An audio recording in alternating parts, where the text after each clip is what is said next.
నమ్మకం అమ్మ లాంటిది.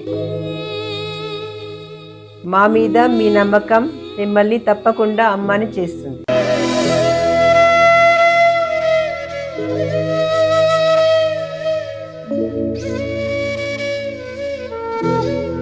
నేడు ఎంతో మంది మా మీద నమ్మకంతో అమ్మాయారు.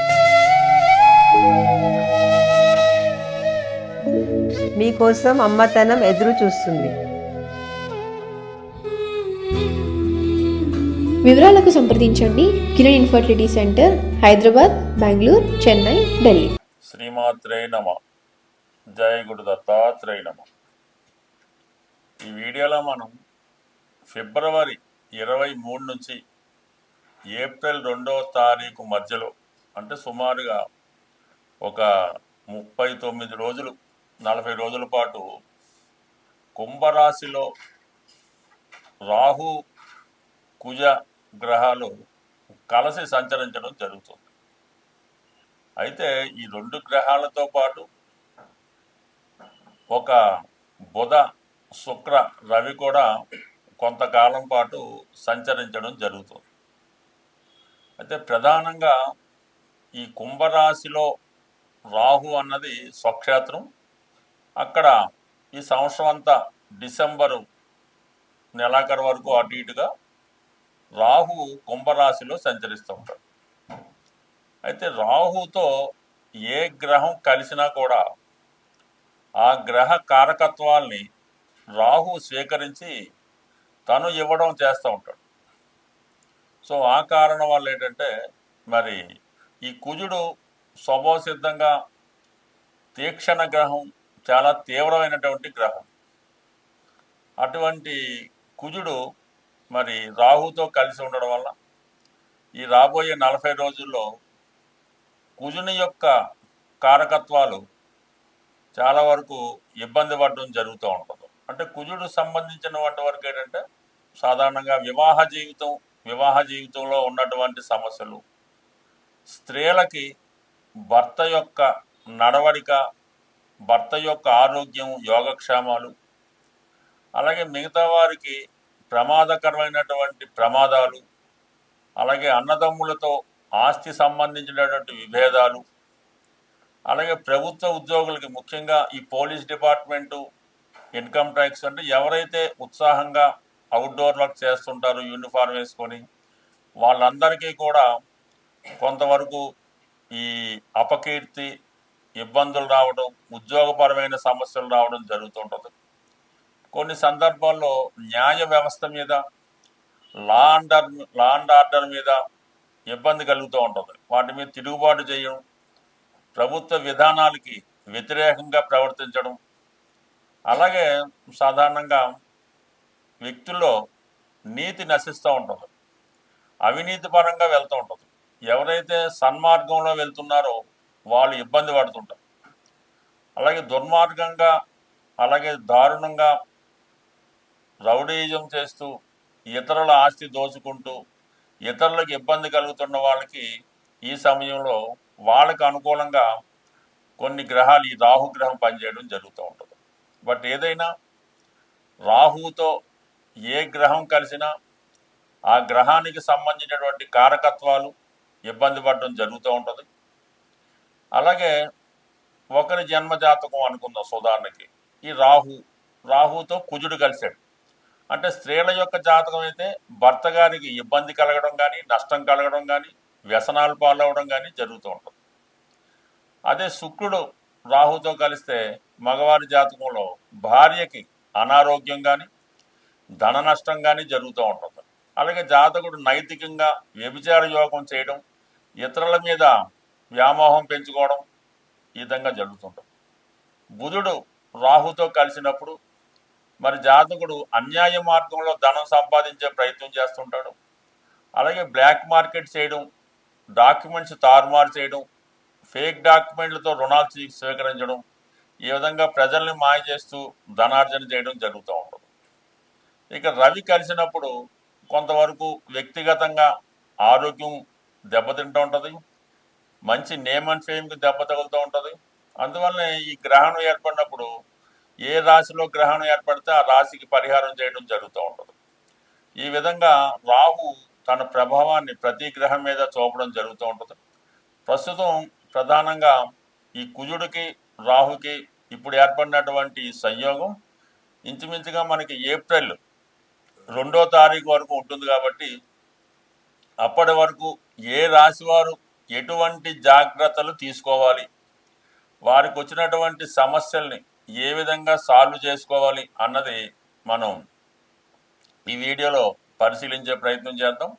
అయితే ఈ ప్రారంభంలో అంటే ఫిబ్రవరి 23 నుంచి ఏర్పడినటువంటి ఈ పంచగ్రహ కూటమిలో మనకి ప్రధానంగా మనం 2 తీసుకున్నాం. అయితే మిగతా గ్రహాలు కూడా ఆ ప్రభావం అది ఉంటుంది. అయితే మిగతా గ్రహాల మీద రాహు యొక్క ప్రభావం ఉంటుంది తప్ప రాహు మీద ఈ గ్రహాలు ఏమి చేయలేవు. రాహు తన పని తాను చేసుకెళ్ళిపోతుంటాడు. అయితే ప్రధానంగా ఏమైందంటే గురువు యొక్క దృష్టి, మిథున రాశిలో ఉన్నటువంటి గురువు యొక్క దృష్టి ఈ కుంభరాశి మీద పడటం వల్ల ఏంటంటే చాలా వరకు వీటి యొక్క తీవ్రత తగ్గుతూ ఉంటుంది. చాలా వరకు మరీ ప్రమాదం రాకుండా చిన్న చిన్న సమస్యలతో పరిష్కారం అవడం జరుగుతూ ఉంటుంది. అయితే ఇది అందరికీ జరుగుతుందంటే కంపల్సరీగా కాదు. ఎవరైతే ఈ ఇబ్బందులు వచ్చినప్పుడు భగవంతుని యొక్క పూజా కార్యక్రమాలు కానీ పరిహారాలు కానీ లేదు భగవంతుణ్ణి గట్టిగా నమ్ముతారో వారు మాత్రం ఖచ్చితంగా ఈ సమస్యల నుంచి బయటపడడం జరుగుతూ ఉంటుంది. బట్ ఏదైనప్పటికి కూడా ఈ కుజుడు రాహు యొక్క కలయిక కొంతవరకు దేశ గోచారం మీద ప్రభావం చూపుతుంటుంది. పెద్ద పెద్ద ప్రమాదాలు, యాక్సిడెంట్లు జరుగుతుంటాయి. ప్రభుత్వాలకు కూడా ఇబ్బంది కలిగే అవకాశం ఉంటుంది. స్వస్తి. శ్రీమాత్రే నమ. జై గురు దత్తాత్రేయ నమ. మిథున రాశి వారికి కుంభరాశిలో ఏర్పడినటువంటి కుజరాహుల కలయిక ఇది టెక్నికల్ రంగంలో ఉన్న వాళ్ళకి, మెకానికల్ రంగంలో ఉన్న వాళ్ళకి చాలా గొప్ప పరిశోధన జ్ఞానాన్ని ఇవ్వడం జరుగుతూ ఉంటుంది. చాలా లోతుగా టెక్నికల్గా ఆలోచించి మీరు పరిశోధన చేసే అవకాశం ఉంటుంది. మిథున రాశి అంటేనే ఉన్న చోట నుంచే ఊహలతో ప్రపంచాన్నంతా వాళ్ళు వీక్షిస్తూ ఉంటారు. అలాగే ఒక టెక్నికల్గా ఒక కారుకు సంబంధించిన విషయాలు కానీ, విమానాలకు సంబంధించిన విషయాలు కానీ ఏదైనా సరే వాళ్ళు అక్కడ సమస్య వచ్చినప్పుడు ఆ ప్రదేశానికి వెళ్లకుండానే కేవలం అక్కడ ఏంటి సమస్య వచ్చింది, ఏ విధంగా ప్రాబ్లం వచ్చిందని తెలుసుకొని ఇక్కడ వాళ్ళు మన ఈ ల్యాప్టాప్ ద్వారానో వాళ్ళ యొక్క నాలెడ్జ్ను ఉపయోగించి దానికి పరిష్కారం అనేది చూపడం జరుగుతూ ఉంటుంది. అంత నాలెడ్జ్ కలిగినటువంటి మిథున రాశి వారికి ఈ 9వ స్థానంలో ఏర్పడినటువంటి ఈ కలయిక వారికి ఒక పరిశోధనా రంగంలో గొప్ప అవార్డు లాంటిది రావడం కూడా జరుగుతూ ఉంటుంది. అంటే ఎన్నాళ్ళుగానో వాళ్ళు ఒక విషయాన్ని ఆలోచిస్తుంటారు, ఇది ఈ విధంగా జరుగుతుంది, ఇక్కడ ఎందుకు జరుగుతుంది, ఇది ఈ సమయంలో దానికి ఒక కంక్లూజన్ దొరికి ఒక కొలిక్కి రావడం జరుగుతూ ఉంటుంది. అంటే మీ పరిశోధనకి, మీలో ఉన్నటువంటి టాలెంట్కి ఇది సరైనటువంటి గుర్తింపు రావడం, దాన్ని ప్రోత్సహించే వాళ్ళు కూడా రావడం వల్ల ఏంటంటే మీరు దాన్ని బహిరంగపరిచి ఒక గొప్ప గుర్తింపు కూడా ఈ సమయంలో పొందడం జరుగుతూ ఉంటుంది.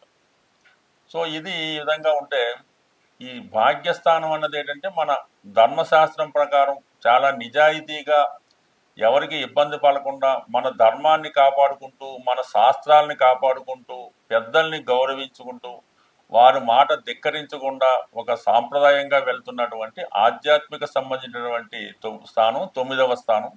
అందుకే ప్రధానంగా 9వ స్థానానికి తండ్రి 9వ స్థానాన్ని చెప్తూ ఉంటాడు, గురువు కూడా 9వ స్థానాన్ని చెప్తూ ఉంటారు. అంటే తండ్రి గురువు సమానంగానే భావిస్తూ దైవంతో సమానంగా చెప్తూ ఉంటారు.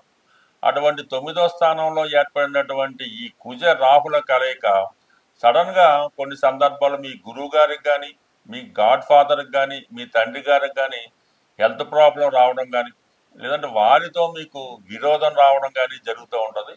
కొన్ని సందర్భాల్లో మీరు పెద్దల మాట ధిక్కరించి మీ యొక్క దారిలో మీరు వెళ్ళటం కూడా జరుగుతూ ఉంటుంది అనమాట. అంటే వాళ్ళు చెప్పింది వినకుండా ఏ ఇంటర్ కాస్ట్ మ్యారేజో, లేదంటే ఏదన్నా ఈ మతాన్ని మారడమో, ఇతర మతస్థులతో సాహసం చేయడము, ఈ విధంగా రావడం జరుగుతూ ఉంటుంది. అంటే మనం ఉన్నటువంటి కట్టుబాట్లని ధిక్కరించడం జరుగుతూ ఉంటుంది, పెద్దల ఆజ్ఞలను ధిక్కరించడం జరుగుతూ ఉంటుంది. కొంతమంది ఈ దైవ సంబంధించిన విషయాల్లో వాళ్ళ కులదైవాన్ని కాకుండా వేరొక దైవాన్నో, వేరొక గురువునో, వేరొక మతాన్నో ఆశ్రయించి వారు చెప్పిన విధంగా నడుచుకోవడం కూడా జరుగుతూ ఉంటుంది. ఈ విధంగా జాతకుడు కొంత అడ్వాన్స్గా వెళ్తున్నట్టు భావిస్తూ ఉంటాడు. తను ఏదో కరెక్ట్ రూట్లో వెళ్తున్నట్టు భావిస్తుంటాడు, కానీ అది సంఘం యొక్క తిరస్కారానికి కట్టుబాట్లకి దూరం అవుతుంటుంది. తర్వాత పశ్చాత్తాపం చెందిన ప్రస్తుతం జాతకుడు ఇటువంటి ఇంటర్ కాస్ట్ వివాహాలకు ప్రోత్సహించడం, అలాగే కొన్ని అనుకోని కొత్త పరిచయాలు ఏర్పరచుకోవడం, లేని అలవాట్లు తెచ్చుకోవడం, కుటుంబానికి జడ్డ పేరు తేవడం లాంటివి కూడా జరుగుతూ ఉంటాయి. సో అందువల్ల ఈ సందర్భంలో కంప్లీట్గా అంటే ఈ సందర్భంలో ఎందుకంటే ఇక్కడ రాశి యందు మిథున రాశి యందు గురుగ్రహం ప్రస్తుతం సంచారం జరుగుతుంది కాబట్టి ఆ గురువు కూడా 9వ స్థానాన్ని అక్కడ ఉన్నటువంటి రాహుని కుజుని వీక్షించడం కూడా కొంతవరకు ఒక విధంగా ఇటువంటి ఇబ్బందుల నుంచి కొంతవరకు డివియేట్ అవుతూ ఉంటుంది. అంటే పూర్తిగా అనాచారంలో పడిపోకుండా, పూర్తిగా కాకుండా కొంతలో కొంత డివియేషన్ అన్నమాట. ఈ విధంగా గురువు రక్షించినప్పుడు కూడా ఈ విధంగా కొన్ని అనుకోని ఇబ్బందులు రావడం జరుగుతుంటాయి. అయితే ఇక్కడ మనకి మార్చి 14, 15 వరకు రవి కూడా అదే స్థానంలో సంచరించడం వల్ల ఈ సమయంలో మీకు వ్యక్తిగతంగా మీ తండ్రి గారికి కానీ గురువుకి కానీ సడన్గా హెల్త్ ప్రాబ్లమ్స్ రావచ్చు. ఈ విధంగా కొన్ని ఇబ్బందులు కూడా కలుగుతుంటాయి. అదే సమయంలో మీ సంతానానికి కూడా కొంత ఇబ్బంది లాంటిది కూడా వచ్చే అవకాశం ఉంది. ఎందుకంటే శుక్రుడు కూడా అక్కడే సంచరిస్తున్నాడు. రవి ఏమవుతాడంటే అటు వ్యక్తిగతంగా జాతకుడు ఆత్మకారకుడిగా పనిచేస్తుంటాడు, తండ్రిగా పనిచేస్తుంటాడు, అలాగే కొడుకుగా కూడా పనిచేస్తుంటాడు. ఈ రవి కూడా అక్కడ చేరడం వల్ల, రాహు కలియడం వల్ల మీ పిల్లల యొక్క అభివృద్ధి విషయంలో, టెక్నాలజీ విషయంలో చాలా అనుకూలంగా ఉన్నప్పుడు కూడా కొన్ని దుష్ట శక్తులు వాళ్ళ మీద ప్రభావం చూపించి వారు కొన్ని బలహీనతలకు లోనవడం కానీ, కొన్ని చెడు అలవాట్లకు వ్యసనాలకు లోనవడం కానీ జరిగే అవకాశం ఉంది. అదే కుటుంబం అంతా కూడా మరీ అడ్వాన్స్గా ఏదో కొన్ని సంవత్సరాలు ముందుకు వెళ్ళిపోయినట్టుగా వాళ్ళ జీవన విధానం సాగుతూ ఉంటుంది. కాబట్టి బట్ ఏదైనా ఈ రాశి వారు జాగ్రత్తగా సాంప్రదాయాన్ని కాపాడుకుంటూ మీ యొక్క అభివృద్ధి పరంగా మీరు వెళ్ళినప్పుడు కూడా మన యొక్క జాతిని, మన యొక్క ధర్మాన్ని కాపాడే విషయంలో కొంతవరకు ప్రయత్నం చేస్తే అది మీకు, మీ కుటుంబానికి, తర్వాత తరానికి కూడా మంచి పేరు వచ్చే అవకాశం ఉంటుంది. శ్రీమాత్రే నమః. ఏదైనా జాతకంలో నడుస్తున్నటువంటి దశలు, అంతర్దశలే ప్రధానం. గోచార రీత్యా అష్టమ శని వచ్చినా, ఏలినాటి శని వచ్చినా, రాహు ప్రభావం ఉన్నా జాతకుడు తన చర్యల ద్వారా, తన నడవడిక ద్వారా, ప్రవర్తన ద్వారా కంప్లీట్గా గోచారంలో వచ్చే నష్టాలని, ఇబ్బందుల్ని తొలగించుకోవచ్చు. లేని పక్షంలో దైవ బలంతో కూడా గోచారాన్ని తిప్పికొట్టి మంచి ఫలితాలుగా మార్చుకోవచ్చు. అందువల్ల గోచారం గురించి పెద్దగా ఇబ్బంది పడక్కర్లేదు. మనం ఇప్పుడు చెప్పినటువంటి వీడియోలో ఈ రాహు కుజుల కలయిక అన్నది కేవలం గోచారం ఫలితం మాత్రమే. ఇది కేవలం ఒక 43 రోజులు, 45 రోజులు ఉంటుంది. దీన్ని కంప్లీట్గా ఆ సమయంలో మీరు తగు జాగ్రత్తలు తీసుకోవడం వల్ల దాన్ని ఇంకా మనం పాజిటివ్గా కూడా మార్చుకోవచ్చు. ప్రధానంగా రాహుగ్రహానికి ఇప్పుడు రాహువే జాతకుడిని ఇబ్బంది పెడుతుంటాడు, ప్రలోభ పెడుతుంటాడు, నష్టపరుస్తుంటాడు. కొన్ని సందర్భాల్లో అఖండ ఐశ్వర్యాన్ని కూడా ఇస్తుంటాడు. రాహుకి అధిదేవతగా దుర్గాదేవి ఉంటుంది కాబట్టి కంప్లీట్గా జాతకుడు వారి స్థాయిని బట్టి అమ్మవారికి, దుర్గా అమ్మవారికి శుక్రవారం రోజు కుంకుమార్చన చేయడం, వీలైతే నిమ్మకాయల దండ వేయడం, ఇంకా తీవ్రత ఎక్కువగా ఉంటే అమ్మవారికి ఒకసారి చండీ హోమం చేయించుకోవడం, నిరంతరం దుర్గా అష్టోత్తరం చదువుకోవడం, ఇంకా సమస్యలు ఎక్కువగా ఉన్నాయి, గండాలు లాంటివి ఉన్నాయి, పోలీస్ కేసులు ఉన్నాయనుకుంటే దేవి ఖడ్గమాల అనే స్తోత్రాన్ని పారాయణ చేయడం వల్ల, ఇంకా సాత్వికంగా ఇంకా పైకి రావాలనుకుంటే లలితా సహస్రనామ పారాయణ ద్వారా కంప్లీట్గా అమ్మవారిని ప్రసన్నం చేసుకోవచ్చు. అమ్మవారు ప్రసన్నం చేసుకుంటే రాహు ప్రసన్నం అవుతాడు. రాహు అనుగ్రహించాడంటే చాలా అఖండ ఐశ్వర్యం అనమాట. జాతకుడిని ఎక్కడికో తీసుకెళ్ళి కూర్చోబెట్టడం జరుగుతుంటుంది. కాబట్టి కంప్లీట్గా ఏదైనా మనసా వాచ కర్మణ ఆరాధించవలసి ఉంటుంది. కంప్లీట్గా మీరు అమ్మవారి ఆరాధన ద్వారా అప్పుడప్పుడు వీలైతే మీరు ఏ ఊరు వెళ్ళినా, ఏ కార్యక్రమానికి వెళ్ళినా అక్కడ ఉన్నటువంటి అమ్మవారిని కంప్లీట్గా దర్శించుకోవాల్సి ఉంటుంది. అది గ్రామ దేవత అయినా, ప్రధాన దేవత అయినా మాత్రం మీరు ఏ ఊరు వెళ్ళినా అక్కడ చూడవలసి ఉంటుంది. ప్రధానంగా మీరు ఎక్కడైతే జన్మించారో ఆ ప్రాంతంలో ఉన్నటువంటి గ్రామ దేవతని కంప్లీట్గా పూజ చేసుకోవాల్సింది. అంటే అమ్మవారు అన్ని రూపాల్లో ఉంటుంది కాబట్టి ప్రధానంగా గ్రామ దేవత ఇంపార్టెంట్. అలాగే మీ పట్టణంలో సమీపంలో ఉన్నటువంటి పెద్ద ఆలయాలు అంటే విజయవాడ, శ్రీశైలం ఇటువంటి క్షేత్రాలు కంపల్సరీగా దర్శించడం వల్ల మీకు ఉన్నటువంటి ఎటువంటి సమస్య అయినా పరిష్కారం అవుతుంది. గోచార రీత్యా వచ్చే సమస్య మాత్రం 100% పరిష్కారం అవుతుంది. ఇప్పుడు రాహు వల్ల వచ్చేది అమ్మవారి వల్ల. ఇక కుజుడు వల్ల వచ్చే సమస్య అన్నది ఆంజనేయ స్వామి ద్వారా, సుబ్రహ్మణ్య స్వామి ద్వారా, అంటే సంతాన సంబంధించిన విషయాలు, వివాహానికి సంబంధించిన విషయాలు, సుబ్రహ్మణ్య స్వామి వారి ఆరాధన వల్ల, అంటే మంగళవారం సుబ్రహ్మణ్య స్వామి వారికి చెరుకు రసం, తేనె, పానకం లాంటి వాటిలో అభిషేకం చేయడం వల్ల సుబ్రహ్మణ్య స్వామి ప్రసన్నుడు అవడం జరుగుతూ ఉంటుంది. అలాగే అన్నదమ్ముల వల్ల ప్రాబ్లమ్స్, రుణ సమస్యలు, అలాగే వివాహం సరిగ్గా జరగడం లేదు, ఉద్యోగం లేదు, ఉద్యోగం పోయింది, అంటే ఎటువంటి సర్వ కార్యక్రమాల కన్నా ఆంజనేయ స్వామి వారిని పూజించడం వల్ల రాహు తొందరగా యాక్టివేట్ అవ్వడం జరుగుతుంటుంది. అందువలన ఆంజనేయ స్వామిని మీరు ప్రసన్నం చేసుకోవాలంటే ఆర్థికపరమైన, వివాహపరమైన, కుటుంబ సమస్యలతో ఉన్నవాళ్ళు మంగళవారం రోజు ఆంజనేయ స్వామి వారిని సింధూరంతో అభిషేకం చేసిన తర్వాత తమలపాకులతో అర్చన చేసి స్వామికి వడమాల నైవేద్యంగా పెట్టడం వల్ల, అంటే వడమాల వేయటం, వడపప్పు నైవేద్యంగా పెట్టడం వల్ల ఇది సాల్వ్ అవుతుంది. ఉద్యోగపరమైనటువంటి సమస్యలకు మాత్రం కంప్లీట్గా శనివారం రోజు స్వామికి సింధూరంతో అభిషేకం చేసి దాని తర్వాత తమలపాకులతో అర్చన చేసి దాని తర్వాత స్వామికి పులిహార నైవేద్యం పెట్టడం వల్ల కానీ, గారెలు నైవేద్యంగా పెట్టడం వల్ల కంప్లీట్గా మీ యొక్క సమస్య అన్నది పరిష్కారం అవుతుంది. ఇది కొంతవరకు సాధారణ వ్యక్తులు చేసుకునే సమస్యలు. ఇంకా మనం చేసుకోగలమంటే మాత్రం మరి రామాయణంలో ఉన్నటువంటి సుందరకాండ పారాయణ చేయడం ద్వారా కుజుడి యొక్క సమస్య కంప్లీట్గా సాల్వ్ అవుతుంది. బట్ ఏదైనా ఇప్పుడు కుజ రాహుల గురించి మనం మాట్లాడుకున్నాం కాబట్టి అటు అమ్మవారికి, అటు ఆంజనేయ స్వామి వారికి, మరి సుబ్రహ్మణ్య స్వామి వారికి, అలాగే రాహుకి రెమెడీ చేయనప్పుడు కేతువు కూడా చేయవలసి ఉంటుంది కాబట్టి ఆంజనేయ స్వామి వారికి ఇవి నిరంతరం రోజు చేసుకునేవే.